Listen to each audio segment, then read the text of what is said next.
got a few updates for everybody, and then again we'll take your questions. So first, to confirm, you guys have heard us mention that this already about the first decision as it comes to the results of the parking study was to change the app. That is officially taking place. That we will be moving to Park Mobile, the city's parking spaces, starting January 1st, 2024. And it's one of the largest in the country. It's used by more than 600 cities. It has 8 million users in Florida, far and away, exponentially the largest, most often used parking app in Florida. It's Jacksonville, Orlando, Boca Raton, Tampa, Miami Beach. I know Tallahassee uses it, and some others. So we think the outcome here is a much easier user experience in terms of finding where you're parking to the transaction itself. We know that this is an enhancement, an opportunity for improvement over our current app. And obviously, iPhone and Android devices started January 1st. If you do travel anywhere, there's a good chance that you may already have it on your phone. But certainly, it's something that you could download now with the goal of having that. Not the goal. We will have it up January 1st. Our hope is to get the signage in at the end of December and all of that. The app goes live in January. Even if the signage hasn't switched, the app itself should be able to pick up where you are. But our goal is to have all of the signage switched out and have that ready to go. Also, just to make sure everybody is aware, we're going to do our best to market this change, in these next couple of weeks. But we will be keeping the Park Pensacola app active and operating as well. So if word had not reached those folks that our parking enforcement will be checking both apps for the foreseeable future as that gets started to ensure that if someone does pay on the old app, the old Park Pensacola app, that they aren't getting a ticket.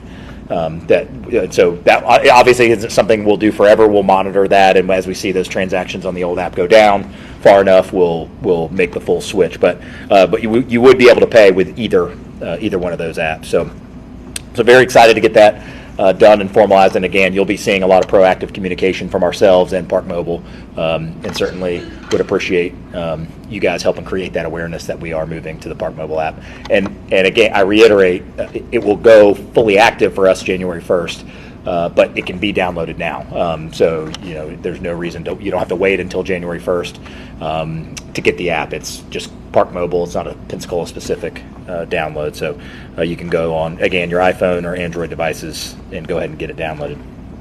So excited for that development. We had another good turnout with the monitored recycling drop-off, 1,975 pounds, so a ton of 100% clean, recyclable materials. And again, we continue to operate that. We've gotten some great feedback shared with me. This past weekend, we have folks that drive by the drop-off at Summit Boulevard to go to the assisted drop-off at Palafox, because our guys are doing a great job of customer service and helping people get stuff out of their vehicles. Just makes that process and experience a little easier.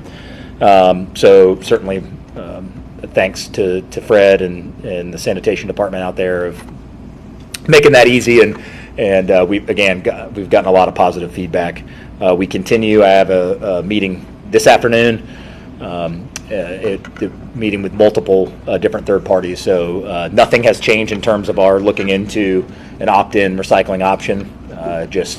Obviously those things, we've asked multiple companies to give us a cost estimate per household, and that's what we've been waiting on. So we'll have a meeting this afternoon with one of those that we could get some answers, and then we've got another one that's doing some evaluation as well.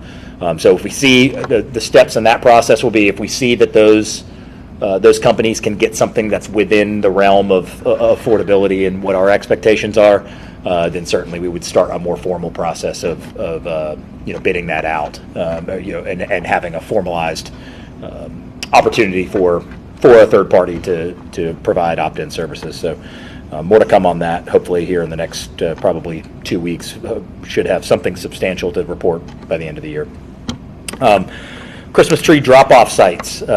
We've got a few locations. We can go and tell you now. You don't have to drop it off yet.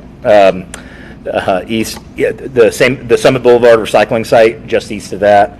Behind Bill Gregory Park at 150 North W Street in the southwest side of the city, underneath the I-10 overpass at Maxwell and Hain, and then at our monitor drop-off facility as well. So those will be where you can drop off your Christmas tree following Christmas. So let's see, a reminder.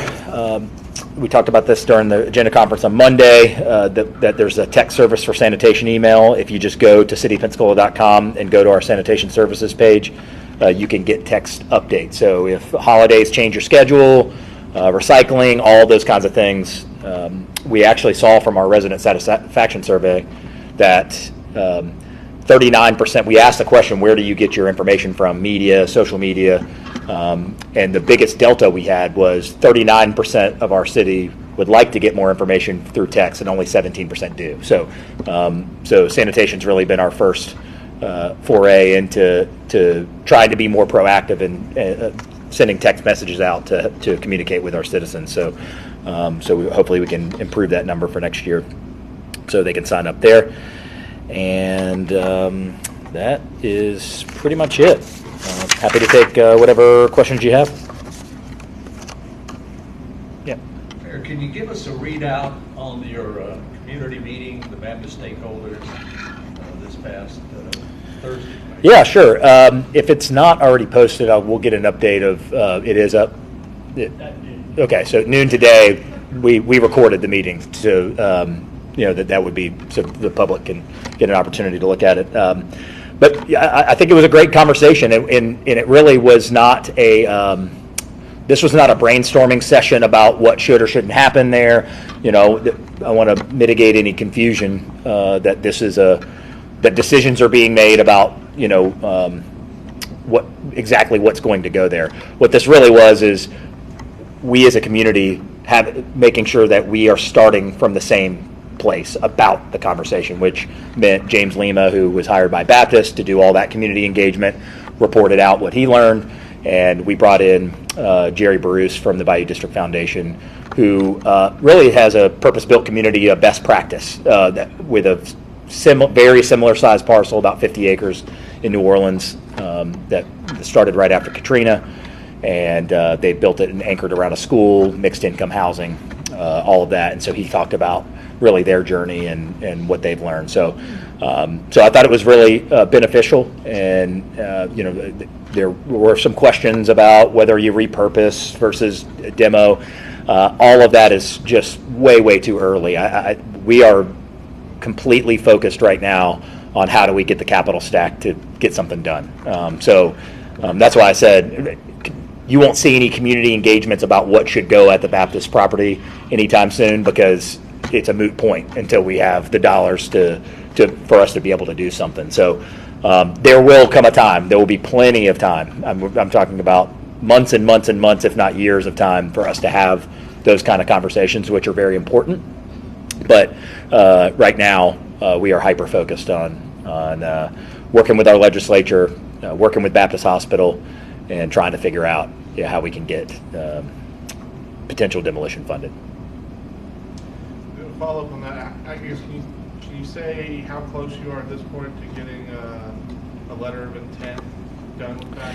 Yeah, so I believe we have received one from Baptist, I think it was this week.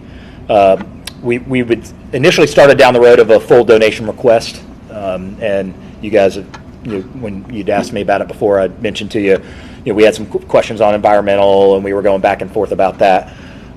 One of the issues that we were able to get over with this, ultimately we're going to take a little bit of a step back, and we're going to go to a letter of intent. And what I mean by that is that will be contingent. That allows the city. My biggest concern was I did not want to put the taxpayer in a position to not have the full funding to get this project completed, yet be the owners of this property without clearing up any environmental questions, and certainly if we were only able to get half the funding that it took to demo the building, that's not a fair position, and that I would ever put the taxpayer in. And so this tact is we're going to take a little bit of a step back and say, hey, here's a letter of intent. This is how much. This is what. Let's go find out how much money we can get, and that it will be worded as such that the money that would be coming from the legislature potentially, we hope, would have proviso language that would say this is the dollar allocation that would go to this project if the city were to accept it as a donation. So that helped us solve that problem that we would have to take donation of the property before we knew what the capital stack was. That we hope that solves that issue. So if it does, then it allows us to say, okay, well, let's see what happens after the legislative session. Let's see where we are. Then we can have conversations with Baptist, and if we get to something amicable, then we'll finish out that donation request that we have completed. But with all the environmental questions and back and forth, we want to get something ready to go. As it pertains to ensuring that our delegation knows, and folks in Tallahassee know that we are in alignment on this. We just may not have the full capital stack figured out until the dust settles. So, Mayor, the environmental discussion, is it revolving around indemnification, or is it who's going to pay to determine what the risk may be? What is the environmental issue here? Well, a couple things. One, now that we're going to a letter of intent, that becomes a secondary concern because the city won't take possession of the property. It will still remain contingent, right? So we're able to go to the legislature and say, hey, if there's funding that you see as a priority for this project, the city will enter into a donation agreement to receive that funding. So it allows us the opportunity to evaluate how much money's there, and then those questions will come up. Now, we have gone back and forth with environmental questions with Baptist. We sent them several. And to be honest, it's not fair to Baptist or to the city to think that we would have all of those all completely figured out by the time we would need to in terms of how it pertains to the legislative session. That being said, if we had to enter into a donation request today, we would ask that the city be indemnified because there hasn't been enough time. So that's why we think that the new strategy of a letter of intent would allow us to play all of that out and not. We were going to be running up against a time issue that would have put the city in a position that I would not have ever put the city in, which is to accept question marks about environmental or question marks about the capital stack. So we feel good about this direction forward. And we've of course been in conversation with Senator Broxton's office and others about this strategy, and we think that this will make sense. So it lets us get going. It meets that time element. It shows the legislature that we are willing to do it, but it doesn't put the taxpayer or the administration in a position to accept something blindly, be it environmental or financial, that wouldn't be a fair place to put us in.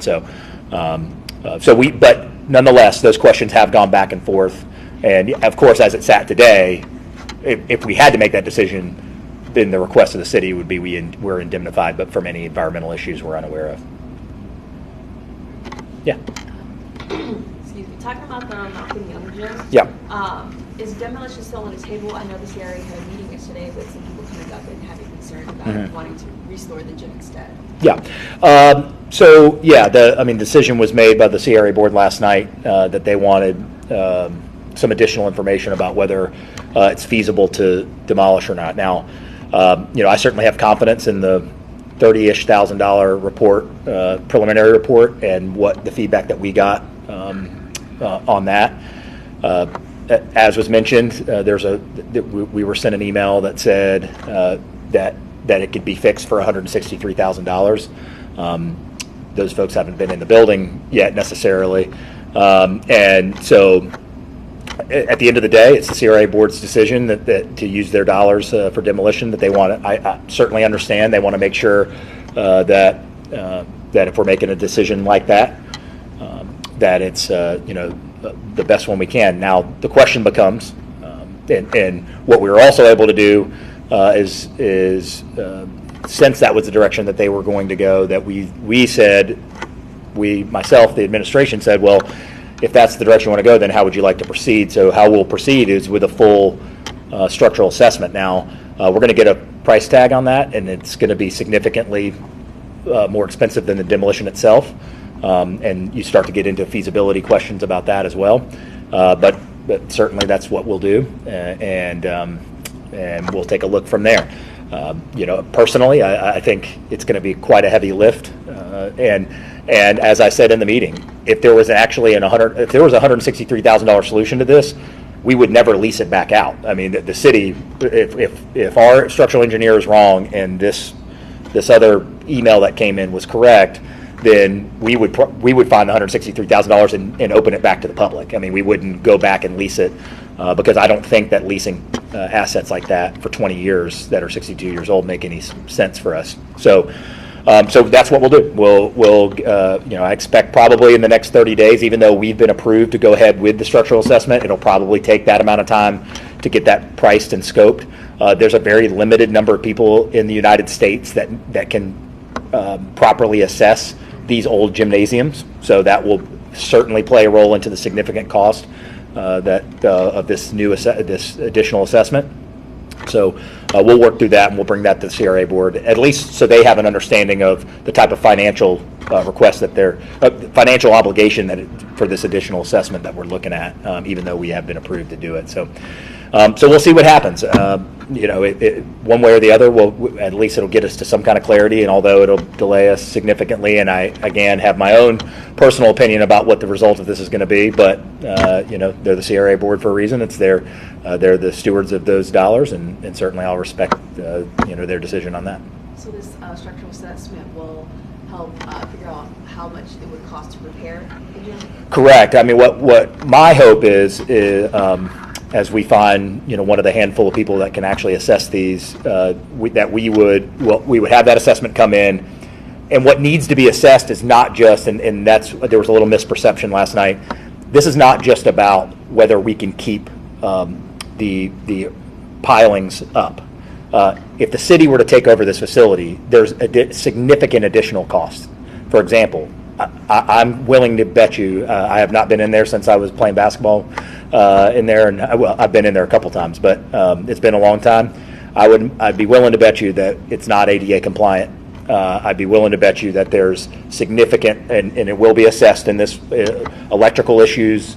Are those up to code? Are our wind loads on our windows up to code? So the reality is, if the city was going to, even just at a minimum, not completely renovate, but just bring it up to code and get it structurally sound, that really is what the assessment is. It's not just coming to put some braces on some beams outside. And so that's what we'll have them look at. We'll say, all right, here's the complete picture, the bottom line price, not renovate, not a new court, not new basketball hoops.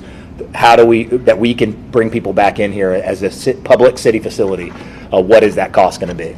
I expect it to be pretty significant, but I'm not the expert, so we'll let them assess that. But this is going to be a laborious and expensive evaluation, so we'll certainly run that back to them just so they understand. And the other part you have to understand here is, regardless of what that cost is, whether it's $750,000, $1.5 million, $3 million, regardless of that, you also have to compare to what the other use is, which I've run on to take this position, which is housing. I mean, and we have to have the discussion about, as Benny Washington does amazing things in our community and has been part of this basketball. He coached against me. He won't remember because I wasn't any good. But he's been around a long time, and I know he has a positive impact on our youth. It has nothing to do with that. But we have to make a decision: as a 62-year-old basketball gym, or at a minimum of 14 affordable homes, maybe up to 30, which one of those is more valuable? And I think that's the second level discussion that we have to have. So not only do we have to get the price, whatever that price comes out to be, what's more important to this community? And so I think that'll be a discussion we'll have to have once we have the proper information. So I know that we're looking to see the price for possible repairs. Do we have a price for the demolition? Yeah, so the price for demolition was what came to council, or to the CRA board yesterday, which is about $49,000. So I expect, we'll see. I expect the assessment alone will be more than double that. And this demolition, by the time we go through this evaluation, this demolition bid will expire. So we'll have to go back out and rebid that. So we don't know there could be some, potential cost increase based on when it gets rebid, if that's the direction that we go. But again, as I said, at the end of the day, there's a CRA board and there's checks and balances for a reason. If they question, if they get some information and then they have additional questions about our methods, our evaluation, or the feasibility of what we've already done to evaluate, that's certainly their role in this government, and we'll take that information and do what we can. One last thing about the gym. Yeah, go ahead. So, say we go ahead with the demolition. I know there was plans for possible housing situations. Would you consider rebuilding a whole new gym? Because there's been concerns about wanting to repair that gym and keep that gym. Yeah, it depends. I think it'd be hard to speculate. Understand, there's a few different options. One is that parcel the gym sits on is larger than that parcel would actually need to be for a gym. So what I would do if we decided as a community that we wanted another gym, then I think it would be short-sighted to just say, well, it must go back in the exact same place, because there's no infrastructure value there necessarily, and it sits on a parcel larger than it needs to be. Could we maximize more housing there and then find another parcel that we own or could acquire? And we might want to assess where our current gyms are. I mean, things change over 60 years. Maybe Malcolm Young isn't the best location to make sure that we're tailoring to all communities. So if, and that's speculative, I'm not saying we would, but if we were to look at a new gym down the road, I think we need to look holistically at the city and say, where would a new gym need to be put? Would we put it up in District 2? Would we put it where it was? I think it would be short-sighted to just put one back, because that's where we put one 60 years ago. So we would look at that. And I said last night, I would never, I'm in a maintenance mode, and certainly my belief is that this is a bridge too far with Malcolm Young, that Cobb Center is on our mind, and we're already having discussions about when we find one of the handful of people that can assess these style of gymnasiums, that we might as well have them come assess Cobb Center, which is the same type. That may not be too far yet, and so when we have someone come in, we might ask the CRA board if they want a full assessment on Cobb Center as well, to make sure that we catch it before it gets to the situation that Malcolm Young is in. So would we entertain a new gym if we think that was a need of the community? Of course, we should always be open-minded about facilities, but it's hard to think about the prioritization of multi-million-dollar facilities when we have so many multi-million-dollar fixes that need to happen right now. So we would just have to take that as it comes. I think it was mentioned last night during the gym discussion that Hollis T. Williams could be a possible location as part of that. Is that any consideration for a new gym location? I wouldn't say anything's under consideration for a new gym location yet. I think we would, again, if we decided that a new gym was needed, I think we would do a citywide assessment about where our current gyms are, where one needs to be. For example, Cobb Center is significantly close to Hollis T. Williams. It's within 4 blocks, or 7th Avenue there. So, if we were to go spend money to refurbish and not let that have the same fate that Malcolm Young has had, then there could be some renovation or refurbishment where that really becomes kind of, the neighborhood gymnasium. So, I sympathize with Mr. Washington and others about gym space, as was discussed last night. We've also given away a couple gyms that we used to have. So, I certainly don't want to fall if it's decided that renovation is the way that the CRA board wants to go with Malcolm Young. I certainly, as I told them last night, would absolutely not entertain a $20 a year, 20-year lease on a 62-year-old building.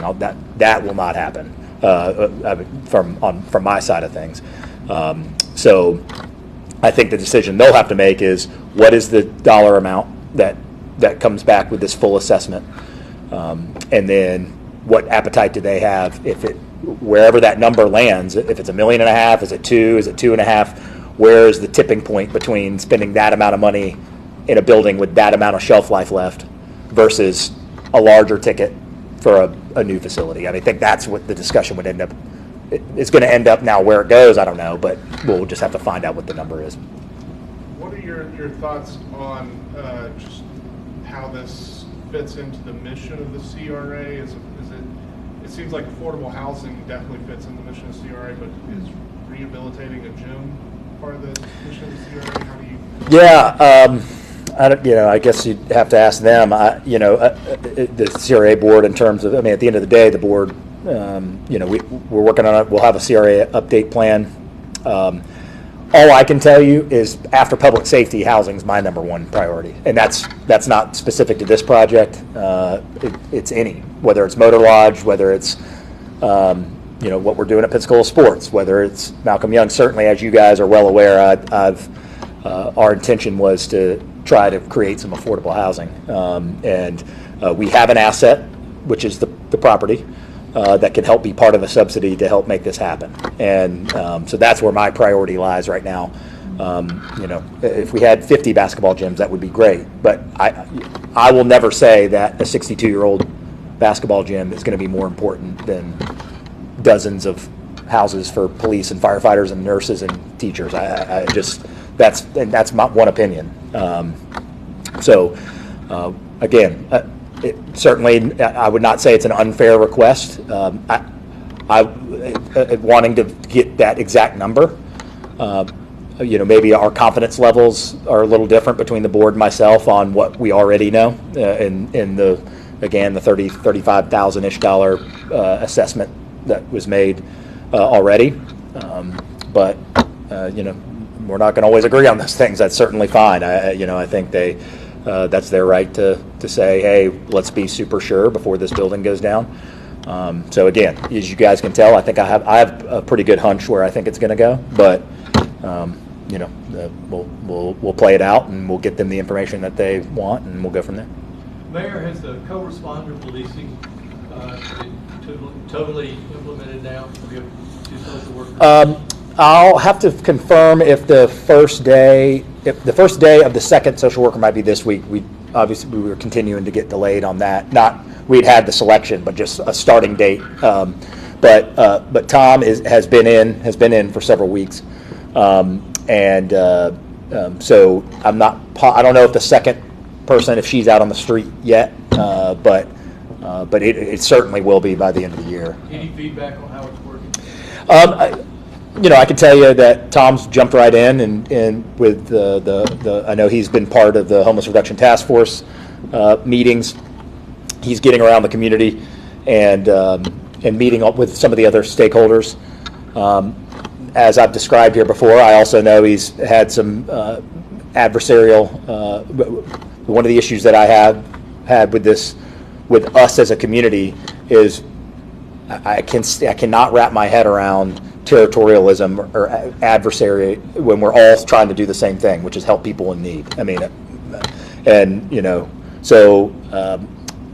It's unfortunate. He's been approached as an issue because he works for the police department. In my mind, what's the goal here? The goal here is to help people in need and to help people find resources. I don't know why this is a competition, or that we're going to have enemies, that we're all trying to go the same direction. So, but I know I don't have an update, the updated number, but we've been keeping track of outreach with how many individuals he's talked to. I know a couple weeks ago it was 30, 35 or so, but he's getting out there, and again, has tons of experience doing this in his previous stops, and he spent a lot of time doing this in Alaska, and I know he's been. I've heard the vast majority of comments have been very positive about his contribution, and I'm glad that the city has taken an active role in trying to be helpful in this and not just hoping other people do it. But we continue to be as collaborative as we can. We want to help other folks. We want to help other agencies and departments that are we are here to help. We are not here to have a scorecard or decide who in the in homeless reduction or homeless services deserves what.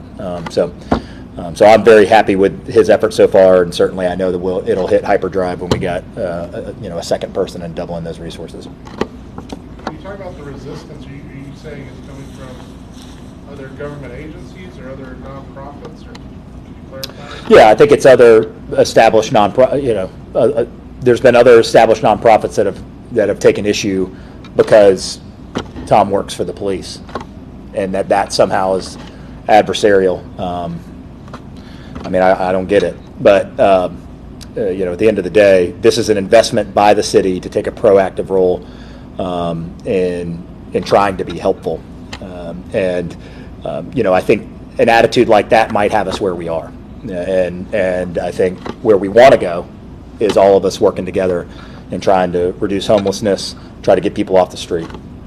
So it's kind of funny when one of the arguments against police presence in the homeless reduction is that you stereotype someone who on the street who's homeless, yet here we are, the irony being that now someone who works for the police that's trying to reduce homelessness is getting stereotyped as, you know, because they work for the police, that they somehow have an ulterior motive or that they don't want to be helpful. Kind of ironic, but we'll continue to forge ahead, and you know, again, our expectation is that from Tom and from both folks in that position is that we are collaborators with every agency to try to have an aligned goal to reduce homelessness and provide service to people who need it and people who want it. Mayor, with the Children's Trust pending a new director over there, have you paused the city's ask for the one-stop shop facility? Yeah. That kind of slid off to the pause button. And, yeah, that's probably a good way to put it. I don't know that we've officially hit one. I mean, you know, we certainly still want that to be entertained. That's honestly part of the related conversation with Malcolm Young, which is that is one way to have.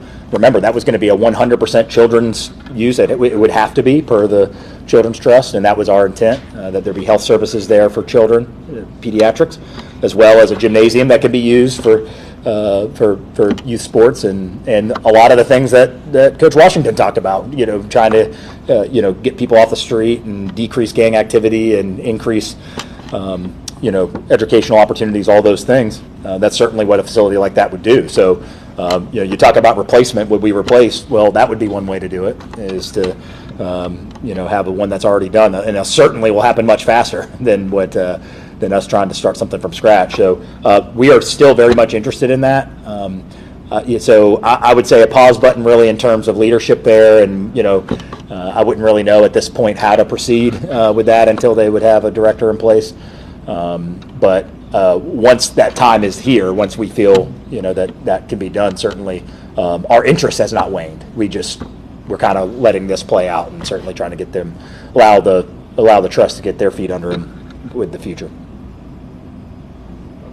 One item on the city council agenda that's on the consent agenda is the strategic plan. Mhm. So it looks like that's going to go through. Yeah. Can you talk about, I guess, first off, the process, the firm you're going with is the second choice of the ranking committee. Mhm.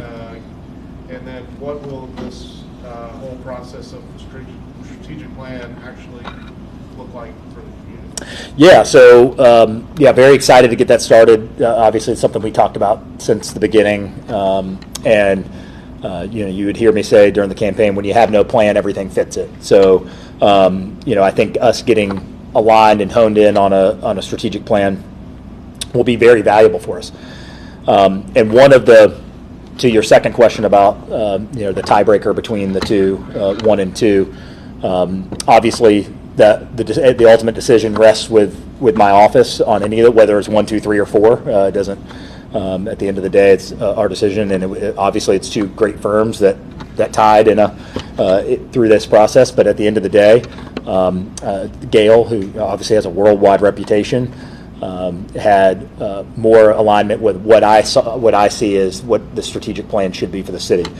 And what I mean is, I'm not looking so much for something tactical when it comes for strategic plan. It's not to say, on month number 6, we're going to buy this. You know, year number 2, we're going to do that.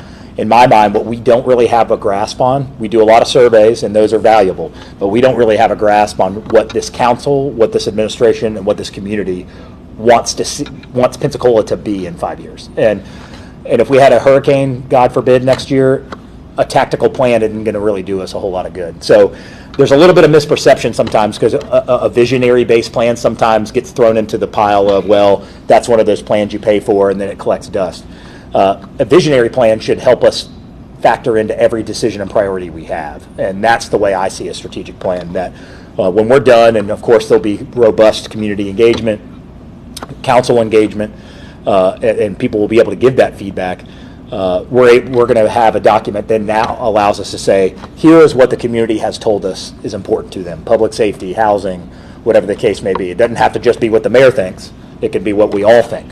And right now, how we're equipped is kind of what the mayor and council think, and whatever community feedback we get. We don't have that alignment behind something tangible, and so we can make pretty good guesses. We know because of surveys, public safety, housing, certainly reducing homelessness we saw in this most recent survey as the number one issue for our citizens. So that helps us, but we don't have a cohesive strategic plan. And I'm just used to having that, is to say, this is what our goal, here's what we want this city to be in 1, 2, 3, 5 years. So that my decision was really focused in that.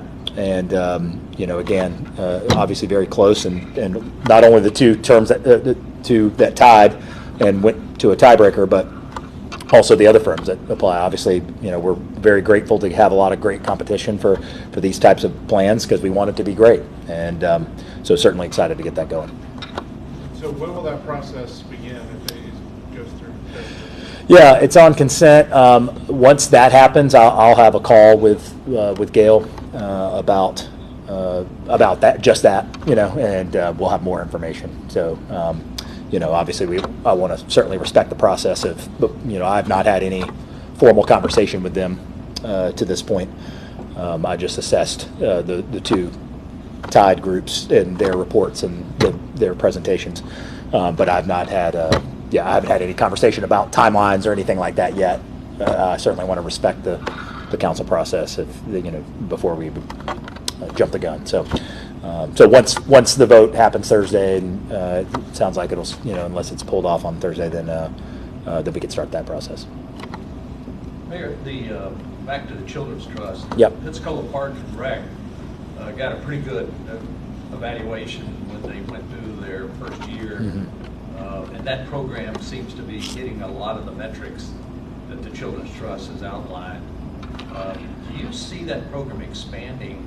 It's pretty large now. It's pretty cost effective according to their data. Is that creating capacity issues at your community centers? Or do you see that, basketball time, after school time, senior citizen time? Well, look, I think two parts to that. Number one, we're right now in Parks and Rec, we're really in assessment mode, and because Ben is now our Parks and Rec director, and there's a lot of assessment to be had. All things we've talked about today. What is the deferred maintenance price tag in the city? We don't have that answer. What is the tangible priority list that we can start knocking off? Unfortunately, for us, as you guys know, we talk about maintenance so often in the city, that how we've handled maintenance priorities at this point is which one gets to us first. It's which one do we have to shut down first. That is how we've prioritized. So pretty safe to say that those are high priorities, but because we can't allow people to be on them or in them. But what I'd like to do is get out of that habit and get into more of a habit where we know things coming. Take the Cobb Center as an example. We know that that's aging. We know we're starting to see some signs of some issues. Let's get out in front of it. And so we're assessing that. Certainly assessing programming. And so, I wouldn't want to say we are or aren't doing something in Parks and Rec at this point, because I have a lot of confidence in Ben and Tanya and Bill and the team to really get our feet under us with assessment of not just deferred maintenance, but also programming and what our needs are. I expect that we'll have conversations with them. The question you asked about, if Malcolm Young isn't there, would we need a new gym? Well, what are we going to do? We're going to look at data and usage and population. How does that compare to other like-sized cities? Are we behind? So we'll look at all that. Not to answer your question, I just think we would, it'd be kind of too early to say, would we expand a program? Because you're right, those are things that we'd all have to factor in. We want great effectiveness, but not at the cost of, limiting access and things like that. But remember, we've got the $5.5 million for Fricker Center. That's going to help us modernize that facility. Perhaps we can tailor some of those renovations around, creating some capacity for whatever programs are doing well. So that gives us a good opportunity. And if we were able to get, knock on wood, the $4 million, the other Fricker Center grant that we have that would bring Career Source, would bring Baptist Hospital, and bring the school district to a potential senior center at Fricker, then that's more capacity for other things. So we got some irons in the fire there that could help us, at least Lakeview Center, as you mentioned, with the Children's Trust. So I feel good about the direction we're going in terms of trying to mitigate some potential capacity issues. Also, bear in mind, we talked about it last night, is some of the strain on our capacity is because of Lighthouse. That we were, which is the right thing for us to do, of no fault of their own, that we're catering through this school year, so the rest of the spring, to try to meet some needs for them, because we had made an obligation previously in the previous administration to giving them a public facility. So I felt that was the right thing to do, is during that 365-day out period, that we try to accommodate them as best we can. So. And how are you accommodating? Look, it's a huge credit to our Parks and Rec department. I know Tanya worked very hard on that. We've got we have folks that work at our community centers that are trying to spin the plates of their current programming and having Lighthouse come in, and so it hasn't been easy. And I appreciate Lighthouse's certainly not been overly rigid with us, trying to work with us, knowing, it's not at one facility. They don't just get the keys to Fricker or to Legion Field for all day long. They're having to put high school basketball here and middle school PE there, and they have worked with us to understanding that, to your point, we don't have a gym just sitting around with no one in it, and so we could see a little bit of capacity alleviate, I think, once the end of the school year is out and our obligation to that is complete. So we'll see how that goes. We'll assess all that, and I would think as that fades away, and certainly as Ben gets, gets his feet under him, and then the department get everything in gear there, I feel like we'll have a lot of information to be able to better answer those questions, as we get into the spring and summer. Fact checked on something you said last night. Did you really hit a half-court shot when you were little? Yeah, well, I know I should. If I knew you were going to ask me, I did actually. It might be the only one. I ended up playing at Catholic high school. Obviously, you remember when you're 11 years old, and the south goal banked it off the, which means I shot it too far, got lucky, but banked it off the glass at the buzzer. So played in City League. I think it was 6th grade. So I was playing at school and played in the City League there. So played in a lot of games there. And again, at that time, I remember as 11 years old thinking, it was an older facility. And now I'm 28 years later, I think the same thing. But as I said, I know it means a lot to the community. I know having the space and these youth programs mean a lot to the community, that these are two independent thoughts. What Coach Washington does, there's a lot of, not just Coach Washington, we've got a lot of great youth programs that do good for at-risk youth and all that in our community. But, we have the other side of the coin to balance here, which is we got to be prudent with the taxpayer dollar. We got to, throwing money at a building that may only get 5 or 10 years more life may not be the smartest financial decision for the taxpayer either. So it's obviously, as we saw last night, it's complicated and there's a lot of different opinions on it. And I have my own. Some folks on CRA board have their own. And and again, you heard them. They want some more information on exactly what those issues are and exactly what those costs will be. We'll go get those for them, and I think we'll all have a lot of clarity on our assumptions from there. Here, one final thing. I noticed Panama City is having a semi-national pickleball tournament coming up here. I think first of the year.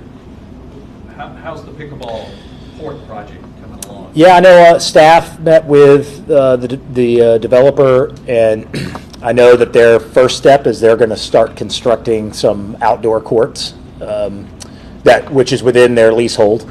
that they already have.